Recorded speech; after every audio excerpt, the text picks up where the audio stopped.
নমস্কাৰ, মোৰ মিনি ব্লগলৈ আপোনালোক সকলোকে স্বাগতম জনাইছোঁ। লেটছ গো। এয়া সুন্দৰ প্ৰকৃতিৰে ভৰা ঠাইখন এৰি আমি গৈ আছোঁ কলকাতা। গাড়ীটো লৈ আমি ষ্টেচন অভিমুখে ৰাওনা হৈ আছোঁ। এয়া আমি ফাইনেলি বগীবিল দলং পালোহি। বগীবিল দলঙৰ ওপৰত উঠিমহি আৰু এতিয়া এয়া পামহি আৰু অকণমান পিছত আপোনালোকক বহুত সুন্দৰ দৃশ্য এটা দেখুৱাম বগীবিল দলঙৰ ওপৰৰ পৰা। এয়া চাওক কি সুন্দৰ দৃশ্য দলঙৰ ওপৰৰ পৰা, এক মনোমোহা দৃশ্য হয়নে? আকাশখন দেখি মোৰ এটা গানে মনত বাজি আছে, সেইটো হৈছে এই আকাশ বৰ বিশাল মোৰ মৰম বৰ ৰসাল। কি সুন্দৰ দৃশ্য।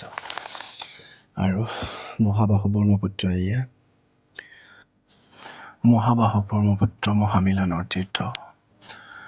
মোৰ প্ৰিয় গায়ক ভূপেন হাজৰিকাদেৱৰ গানটো মনত পৰিল।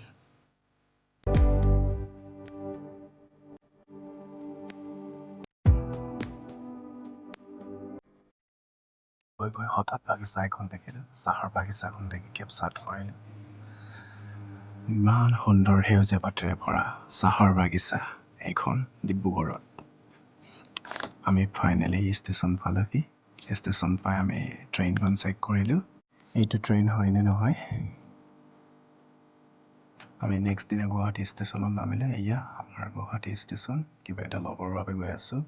এই আকাশত উৰি আছে আমাৰ জাতীয় পতাকা, অতিকে মৰমৰ তিৰংগা।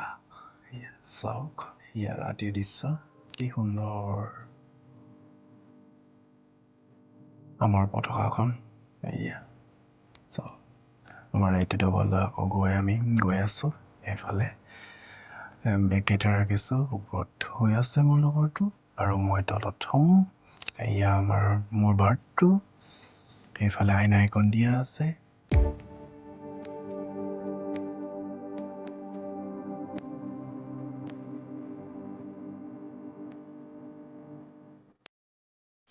আমি এনেকৈ ট্ৰেইনত গৈ আছোঁ। আগলৈ আপোনালোকে চাই থাকিব। আজিলৈ বাই।